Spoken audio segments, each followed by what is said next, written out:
இந்த வசீம் தாஜுதீனுடைய மரணம் இது அந்த நேரத்துலேயும் நாங்கள் சொன்னோம் இது மர்டர்னு சொன்னோம். ஆனால் யாரும் கேட்கல.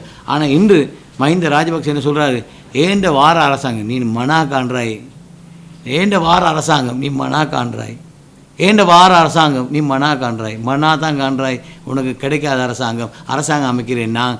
களவண்டை இதாரு மர்டர் பண்ண யாருன்றதை நாங்கள் தீர்மானித்து நாங்கள் அதை ஒழுங்காக இன்வெஸ்டிகேட் பண்ணி மக்களுக்கு செல்லுவோம். எந்த குடும்பம் இந்த மர்டரை செஞ்சேன்னு சொல்லி நாங்கள் சொல்லுவோம். அதனால் திலான் பெர்ரா அவசரப்படுறாரு. திலான் பெர்ரா வந்து எங்களோட மார்க்கத்தை பேசுகிறாரு. என்ன நல்ல நண்பர் திலான் பெர்ரா, அவர் அப்படி பேசக்கூடாது. அடக்கின ஒரு மையத்தை திரும்ப எடுக்கிறது ஹராம்னு சொல்லிக்காரு. அப்படி ஹராம் ஒன்றும் இல்லை. உங்களோட அரசாங்கத்தால் மூடி மறைச்சதை வெளியே கொண்டாடுறதை தான் நாங்கள் பார்க்குறோம். இந்த போஸ்ட்மார்ட்டம் இன்று சவுதி அரேபியாவிலேக்கு யுஏஇயில் எல்லா முஸ்லீம் நாட்டிலையும் கூட போஸ்ட்மார்ட்டம் இருக்குது. அப்படி ஒரு டவுட் வந்தால் எத்தனையோ சம்பவம் இருக்குது. மையத்தை நாங்கள் வெளியே கொண்டு வந்து இன்வெஸ்டிகேட் பண்ணுறீங்க. அதே நேரத்தில் இதை ராஜபக்சே சொல்கிறாரு, நான் எடுக்கிற புதிய அரசாங்கத்துக்குள்ளே வசீம் தாஜுதீன் மரணத்தை ஃபுல் இன்வெஸ்டிகேஷன் பண்ணுவோம். நீங்கள் பண்ண தேவையில்லை, எனக்கு கூட கை ஐயில் இருக்குது. அதனால் நாங்கள் உங்களே பண்ண விட மாட்டோம்.